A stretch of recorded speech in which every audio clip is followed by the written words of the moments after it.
आखिर क्यों दलितों को रक्षाबंधन नहीं मनाना चाहिए? मैं इस वीडियो में आपको पूरी जानकारी दूंगा। बस आप हमारे साथ ऐसे ही वीडियो के अंत तक बने रहें। मानव जाति की अंतिम त्रासदी कुछ लोगों की क्रूरता नहीं बल्कि कई लोगों की चुप्पी है। Martin Luther king. मैं अभी बाजार से एक कप कॉफी पीकर वापस आया और वापस आते समय खुद को स्टॉलों के पास जाने से नहीं रोक सका, जहां बहुत सारे लोग राखियां और अन्य सामान खरीदने में व्यस्त थे, जैसे कि दुकानदार उन्हें मुफ्त में बेच रहा हो। हाँ, ये रक्षाबंधन है। गुलामी का त्योहार वापस आ गया है।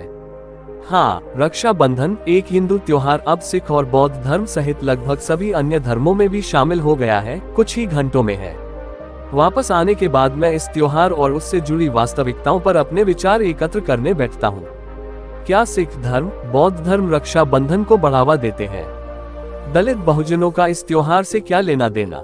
क्या सच में भारत में महिलाएं सुरक्षित महसूस करती हैं? क्या ये सचमुच महिलाओं का त्योहार है? क्या महिलाओं को राखी बांधना बंद कर देना चाहिए? क्या इन त्योहारों का कोई विकल्प है?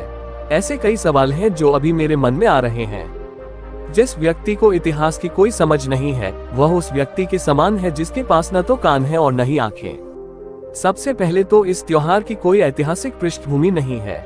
हाँ, मैं इस बात से सहमत हूँ कि हम भारतीय जो भी त्योहार दशहरा, दिवाली, होली आदि मनाते हैं, उनकी कोई ऐतिहासिक पृष्ठभूमि नहीं होती। यदि एक महिला ने राजा की कलाई पर धागा बांधा और उसने कई युद्ध जीते, तो ये सिर्फ एक कल्पना है, इतिहास नहीं। और कल्पना और इतिहास के बीच एक मजबूत रेखा होनी चाहिए।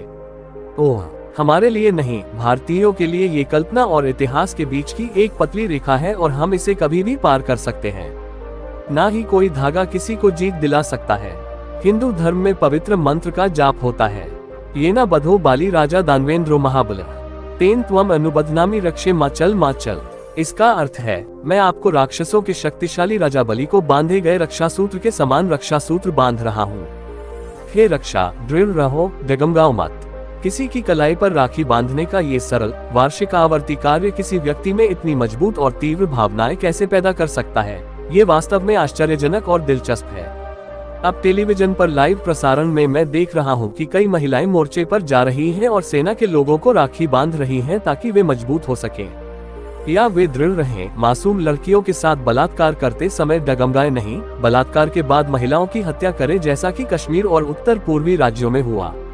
यहाँ आम धारणा स्थापित है, ब्राह्मण बन या मीडिया द्वारा स्थापित, कि भाई बहन का रिश्ता शुद्ध प्रेम, प्रभावी आदि है। लेकिन ये सच नहीं है, क्योंकि दुनिया के 80% से अधिक लोग इस त्योहार को नहीं मनाते हैं और वे भारतीयों की तुलना में काफी मजबूत हैं। यहाँ अल्पपोषित लोगों पर भी विचार करें। एक और जहाँ भारतीय कन्या को स्वीकार नहीं करते, यहाँ खराब लिंगानुपात पर विचार करें। महिला समाज को हर तरह से भेदभाव का सामना करना पड़ता है, लेकिन उसके बाद रक्षाबंधन, महिला सशक्तिकरण दिवस जैसे त्योहारों के बारे में सोचना मुझे हास्यास्पद लगता है।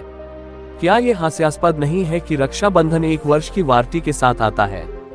ओह, मैं 1 साल तक आपकी रक्षा करूंगा और उसके बाद अगर आप चाहते हैं कि मैं आपकी और रक्षा करूं, तो आपको मुझे एक नई राखी बांधनी होगी, जैसे कि यह 1 साल की वैधता वाला मोबाइल रिचार्ज हो। सिख धर्म और बौद्ध धर्म 2 ऐसे धर्म हैं जो मुझे सबसे अधिक प्रेरित करते हैं। लेकिन जब मैं सिख महिलाओं को गुरुद्वारों में जाकर गुरु ग्रंथ साहिब की पालकी में राखी बांधते हुए देखता हूँ, या जब मैं बौद्ध महिलाओं को बौद्ध धार्मिक स्थानों पर जाकर बरगद के पेड़ों पर राखी बांधते देखता हूँ, मुझे निर्दोष लोगों के लिए दुख होता है। जो मूल रूप से एक हिंदू त्योहार था, उसे सिखों और बौद्धों ने त्योहार की विश्वसनीयता पर सवाल उठाए बिना, या सिख गुरुओं या बुद्ध ने क्या कहा था, या डॉक्टर अंबेडकर ने 22 प्रतिज्ञाओं में क्या कहा था, इस पर विचार किए बिना अज्ञानता पूर्वक स्वीकार कर लिया है। बुद्ध और सिख गुरुओं ने कभी भी हिंदू रीति रिवाजों को स्वीकार नहीं किया। स्वीकार करने के बजाय उन्होंने ब्राह्मणवाद में कई अनुष्ठान प्रथाओं को चुनौती दी, जैसे कि गुरु नानक देव जी ने जनेऊ पहनने से इनकार कर दिया और बुद्ध ने जाति व्यवस्था को चुनौती दी। बुद्ध और सभी सिख गुरुओं ने ठीक ही कहा था, आपको न केवल शास्त्रों को त्यागना चाहिए, बल्कि उनके अधिकार को भी नकारना चाहिए, और आपको हिंदुओं को ये बताने का साहस रखना चाहिए कि वे कहाँ गलत हैं। सिखों और बौद्ध विरासत इतनी समृद्ध है कि दोनों धर्मों में शुरू से ही पुरुषों और महिलाओं को समान अधिकार स्थिति दी गई थी। जब महिलाएं अपनी सुरक्षा स्वयं कर सकती हैं, तो उन्हें सुरक्षा की आवश्यकता क्यों होगी? 1706 में खिद्रा नदी ढाब में, जहां सिख मुगलों के खिलाफ लड़ रहे थे, और जब 40 सिख लोगों ने जरूरत के समय 10वें गुरु गोविंद सिंह जी को छोड़ दिया, तो उनकी पत्नियां हथियार लेकर लड़ने के लिए आ गईं। सिख धर्म और बौद्ध धर्म में महिलाओं के साथ समान व्यवहार किया जाता था, इसलिए सिखों और बौद्धों की समृद्ध विरासत को नष्ट करने के लिए बनाए गए नकली अनुष्ठानों का शिकार न बने। जब बहन भाई की कलाई पर रक्षा सूत्र बांधती है और उससे मुसीबतों में उसकी रक्षा करने की विनती करती है, क्या आप सभी को ऐसा नहीं लगता कि इससे ये पता चल रहा है कि महिला समाज उनकी रक्षा करने के योग्य नहीं है और महिला समाज को हमेशा मदद की जरूरत होती है? क्या यह नहीं दर्शा रहा है कि महिला समाजहीन है और स्वयं की सहायता नहीं कर सकती? यहाँ विचार करें कि मनुस्मृति क्या कहती है। शादी से पहले महिलाओं को पिता के संरक्षण में रहना चाहिए, शादी के बाद पति के संरक्षण में, पति की मृत्यु के बाद उसे बच्चों के संरक्षण में रहना चाहिए। यानी वह कभी भी स्वतंत्र नहीं होती है और उस पर कुछ भी नहीं कर सकती है अपनी इच्छा। रक्षाबंधन के कुछ दिनों बाद आता है भैया दूज का त्योहार। इस दिन बहन भाई की लंबी उम्र की प्रार्थना करती है, लेकिन ऐसा कोई त्योहार नहीं है जिस दिन भाई बहन की लंबी उम्र के लिए प्रार्थना करेगा। क्या यह महिला समाज को नीचे रखने और आगे बढ़ने के ज्यादा मौके न देने का सबसे अच्छा तरीका नहीं है? यदि महिला समाज को अभी भी अपने पति से अपनी रक्षा के लिए अपने भाइयों की आवश्यकता है, या यदि वह अभी भी मदद पाने के लिए भाई का चेहरा देखती है, तो मैं कहूँगा कि महिला सशक्तिकरण का कोई मतलब नहीं है। दलित महिला सशक्तिकरण के बारे में भूल जाओ, जो कई है महिला संगठन जोर शोर से दावा कर रहे हैं। रक्षा बंधन स्वयं एक बंधन है महिला समाज के विकास के लिए। ऋग्वेद, रामायण, मनुस्मृति, विष्णु स्मृति और कई अन्य हिंदू धार्मिक दस्तावेजों में महिला समाज को अपमानित किया गया है और उसे सेक्स वस्तु के अलावा और कुछ नहीं के रूप में पेश किया गया है। मुझे बहुत अच्छा लगेगा कि हर महिला सीता अग्रवाल की हिंदू धर्म में महिलाओं का नरसंहार नामक पुस्तक पढ़े और फिर तय करे कि क्या उन्हें इस गुलामी का जश्न मनाने की जरूरत है। रक्षा बंधन भारत के कई हिस्सों में अलग अलग नामों से मनाया जाता है। इसे मुंबई के प्रसिद्ध समुद्र तटों पर नारियल पूर्णिमा या नारियल पूर्णिमा के रूप में जाना जाता है। समुद्र देवता वरुण को प्रसन्न शांत करने के लिए नारियल समुद्र में फेंके जाते हैं। सुनामी से लड़ने में जापान की मदद। तर्कसंगत रूप से सोचे कि क्या हमें वास्तव में सारा प्यार, देखभाल, स्नेह और लगाव बरसाने के लिए एक विशेष दिन की आवश्यकता है?